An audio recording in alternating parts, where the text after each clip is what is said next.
यहाँ पर बीज हम रोपाई करते हैं कोकोपीट में, जो मृदा जनित रोगों से लड़ने के प्रति उसमें क्षमता रहती है। ये कोकोपीट की जो सिल्लियां है इसमें डाली जाती है, पीछे से ट्रे आती है, ट्रे फिर ऑटोमेटिक फिल हो जाती है, फिल होकर ये उसमें होल्स हो जाते हैं। होल होने के बाद ये आपका शोइंग होता है, ये वैक्यूम प्रेशर से चलता है, प्रेशर से इसमें शोइंग हो जाता है और ये डिजिटल है तो हमको ये पता चल जाता है कि हमने कितनी ट्रे आज शोइंग की, गिनने की जरूरत भी नहीं पड़ती। किसान भाइयों, आज मैं पहुंचा हूं छत्तीसगढ़ में आपको ऐसा बिजनेस दिखाने के लिए जो कि छत्तीसगढ़ क्या पूरी इंडिया में बहुत तेजी से फैल रहा है। किसान भाइयों, आज इस नर्सरी पे मैं आपको लेके आया हूं, ये पूरी 100 एकड़ में फैली हुई है और यहाँ पर लगभग साल की बात करें तो 30 से 35 करोड़ पौधों उत्पादन करके मेरे किसान भाई तक सीधे पहुंचाए जाते हैं। और किसान भाइयों, यहाँ पर 80% काम जो है ऑटोमेटिक मशीनों से कराया जाता है। तो किसान भाइयों, इस फैक्ट्री का आज मैं पूरा टूर देने वाला हूँ, कैसे यहाँ पे जो प्लांट है वो तैयार करे जाते हैं और कैसे मेरे किसान भाई तक पहुंचाए जाते हैं। अगर वीडियो अच्छी लगी तो वीडियो को लाइक करें, साथ में कमेंट करके बता सकते हैं आपको किस तरह की वीडियो देखना पसंद है, क्या आप देखना चाहते हैं। सर नमस्कार। नमस्कार। कैसे हैं सर? बस बढ़िया सर। जी, मेरा नाम प्रभात पढ़ियार है, मैं अहिवारा खपरी करके के दुर्ग जिले के अंतर्गत आता है छत्तीसगढ़ में, और यहाँ हम नर्सरी का मुख्य तौर से काम करते हैं और कुछ खेतीबाड़ी भी है, लेकिन हम नर्सरी कर रहे हैं तब से हमने खेतीबाड़ी यहाँ बंद कर दी है और अभी सिर्फ फ्रूट का काम यहाँ करते हैं। और मुख्य हमारा भी यहाँ नर्सरी पर ज़्यादा फोकस है, क्योंकि हम किसानों को अच्छे और स्वस्थ पौधे उपलब्ध कराना हमारा पहला प्राथमिकता है। कंपनी का नाम क्या है सर? हमारी नर्सरी का नाम है AKF नर्सरी। और कहाँ स्थित है ये छत्तीसगढ़ में? ये छत्तीसगढ़ के ग्राम खपरी, पोस्ट गिरोला, तहसील अहिवारा और जिला दुर्ग में स्थित है। अच्छा, यहाँ पे सर आपका ये ऑफिस हो गया सामने? जी जी जी, ये अपना ऑफिस हो गया। और सामने सर ये क्या क्या अभी क्या क्या है यहाँ पर, ये बताइए। ये एक सीड सोइंग डिपार्टमेंट है, यहाँ पर बीज हम रोपाई करते हैं कोकोपीट में, जो मृदा जनित रोगों से लड़ने के प्रति उसमें क्षमता रहती है, क्योंकि कोकोपीट में किसी प्रकार का मट्टी का जुड़ाव नहीं रहता, तो उससे क्या है बीमारियां भी नहीं आती। और कोकोपीट में पौधे बनाने का उद्देश्य मुख्य रूप से यह है कि पौधे 30 दिन तक सुरक्षित रहते हैं, जब वो मट्टी में जाते हैं उसके बाद ही उसमें किसी प्रकार का रोग आने की संभावना रहेगी। तो नर्सरी अगर स्वस्थ, मजबूत और क्वालिटी वाली नर्सरी रहेगी तो किसानों को मृदा जनित रोग से लड़ने में कम से कम 30 दिन का उसको तो समय मिल ही जाएगा कि 30 दिन तक रोग रहित उसको नर्सरी प्राप्त होगी। अपन सबसे पहले देखेंगे कोको प्रोसेसर, देखेंगे जब कोकोपीट हम को कैसे चूरा करते हैं, कैसे बनाते हैं। आइए, अब ये आप देख रहे हैं कोको प्रोसेसर है, ये कोकोपीट की जो सिल्लियां है इसमें डाली जाती है और इसमें पानी हमको कितना देना है ये ऑटोमेटिक इसमें तय हो जाता है कि हमने इतनी सिल्लियां डाली और इसको इतना पानी लगेगा।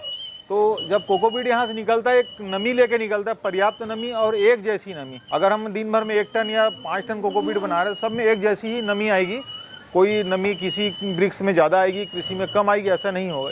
यहाँ पे जो कोकोपीट है उसको तोड़ के महीन पाउडर में बना दिया जाता है। हाँ, ये मशीन का ही काम है, तोड़ता है, फिर अंदर मॉइस्चर देता है, उसको मिक्स करता है, मिक्स करके उसको रेडी करके आप देख सकते हैं वो टब में आ जा रहा है। ये सीड सोइंग मशीन है। सीड मशीन से सोइंग करने के पीछे हमारा मकसद ये है कि एक समान गहराई पर बीज ट्रे में गिरे, एक समान बीज आए और जितने गड्ढे उस ट्रे में होते हैं सारे गड्ढों में बीज एक गहराई में गिर जाता है। काम कैसे करती है? पीछे से वो ट्रेस डाले हैं, हम देख रहे हैं। हाँ, इसमें देखते हैं जैसे वो पीछे से ट्रे आती है, ट्रे फिर ऑटोमेटिक फिल हो जाती है, फिल होकर ये उसमें होल्स हो जाते हैं, होल होने के बाद ये आपका शोइंग होता है, ये वैक्यूम प्रेशर से चलता है, प्रेशर से इसमें शोइंग हो जाता है और ये डिजिटल है तो हमको ये पता चल जाता है कि हमने कितनी ट्रे आज शोइंग की, गिनने की जरूरत भी नहीं पड़ती। और फिर आगे जाके वो ट्रे फिलिंग हो जाती है। इस पे सीड डालने के बाद यहाँ पर सीड को ढकने के लिए ये ढक लेते हैं इसको कोकोपीट से। फिर आप देखेंगे यहाँ ये वाटरिंग का है, पानी देते हैं।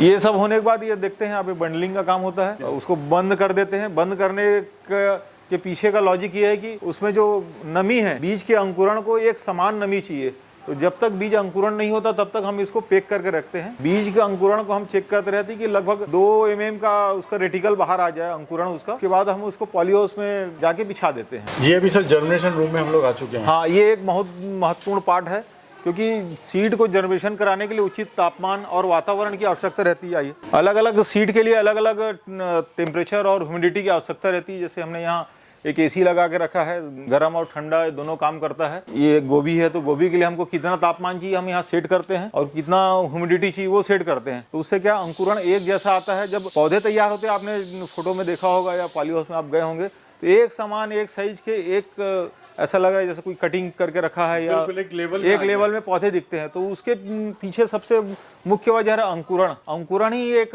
ऐसी चीज है जो पौधों को एक समान बढ़वार और वृद्धि प्रदान करती है। ये ड्रायर मशीन है।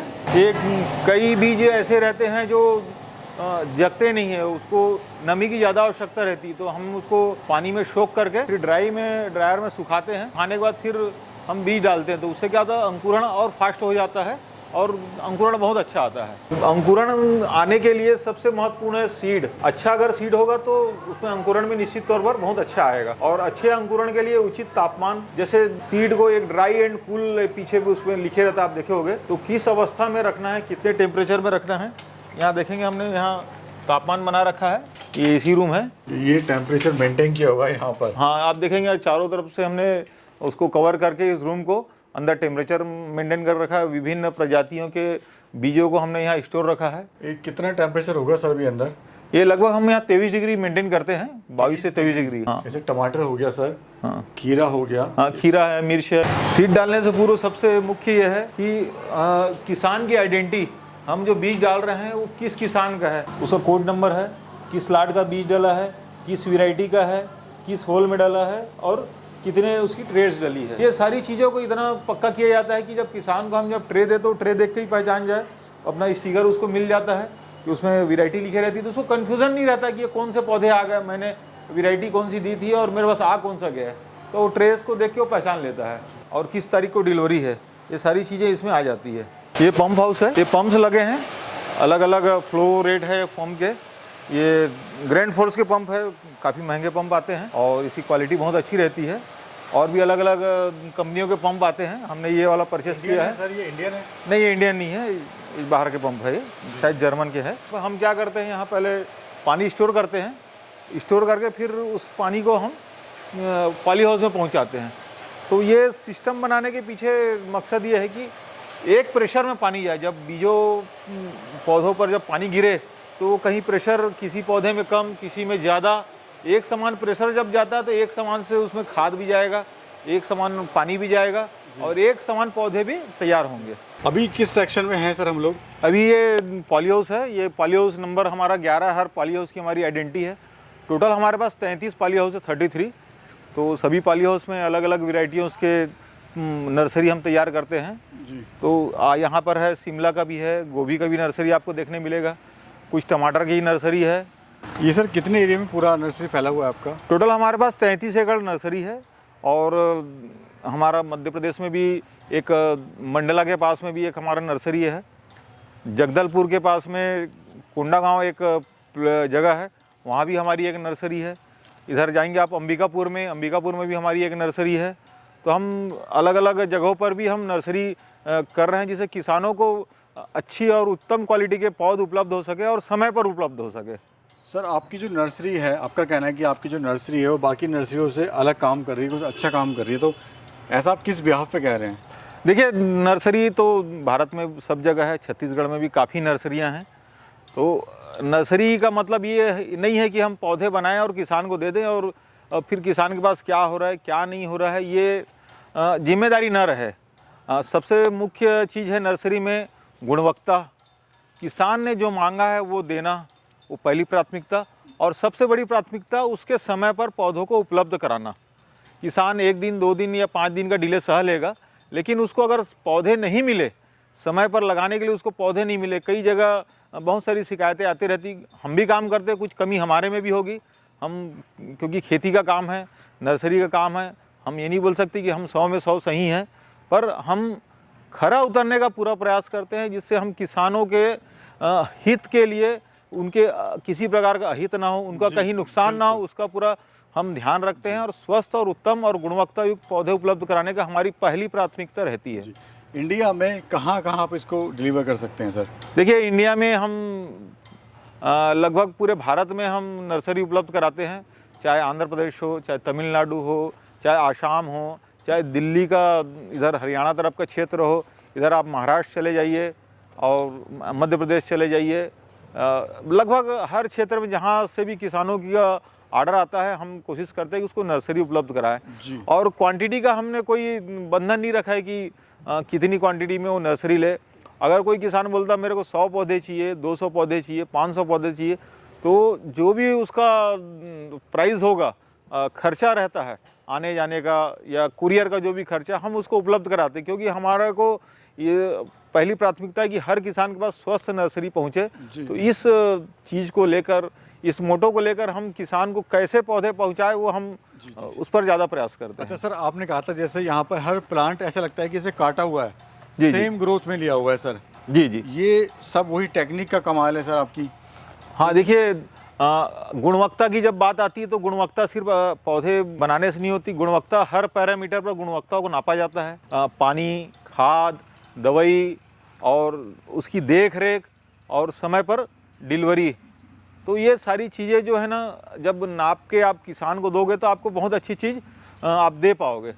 अच्छा सर, हम देख रहे हैं यहाँ पे रोबोट से भी स्प्रे करा जा रहा है, इरिगेशन करा जा रहा है। हाँ, उसको रोबोट नहीं बोल सकते, उसको एक पॉलियर स्प्रे रहता है और हम उसको मशीन द्वारा पानी का स्प्रे करते हैं। जैसे हमने बार बार एक शब्द मैं बोल रहा हूँ कि एक जैसा एक जैसा एक जैसा एक जैसा, मतलब समान वातावरण अगर रहता है, एक जैसा पानी अगर पौधे को मिलता है, एक जैसा अगर खाद मिलता है, तो पौधों की बढ़वार में किसी प्रकार की रुकावट नहीं आएगी और अच्छे और स्वस्थ पौधे आपको मिलेंगे। सर, इतनी अच्छी नर्सरी आपने विजिट कराने का मौका दिया और बहुत अच्छी जानकारी आपने दी हमारे किसान भाई को कि कैसे उनका जो पौधा है उन तक पहुंचता है और क्या क्या इसमें प्रिकॉशंस और क्या क्या मेहनत करके वहां तक पहुंचाया जाता है। इसके लिए आपका बहुत बहुत धन्यवाद। और इसमें एक विषय और छूट रहा है सर, आप वहाँ गए होंगे, ग्राफ्टिंग देखे होंगे।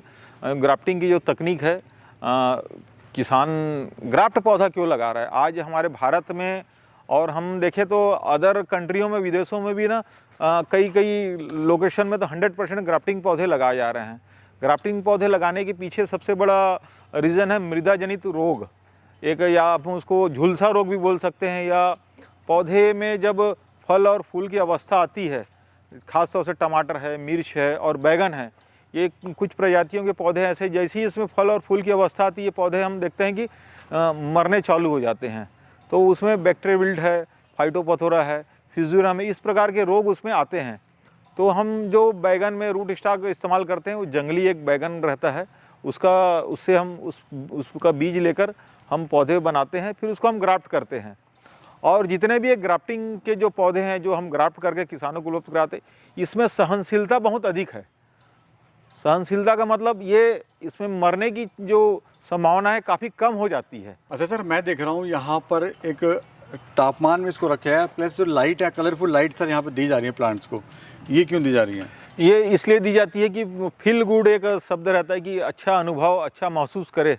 तो किसी भी सर्जरी के बाद अगर उसको अच्छा वातावरण ना मिले और किसी भी चीज़ को जुड़ने के लिए एक उचित तापमान की आवश्यकता रहती है, उस तापमान में अगर पौधा नहीं जुड़ेगा तो वो पौधा फिर उसका टूट जाएगा, वो बराबर उसका जॉइंट मजबूत नहीं होगा। तो वो एक उचित वातावरण, उचित तापमान, उचित उसमें ह्यूमिडिटी की आवश्यकता रहती है।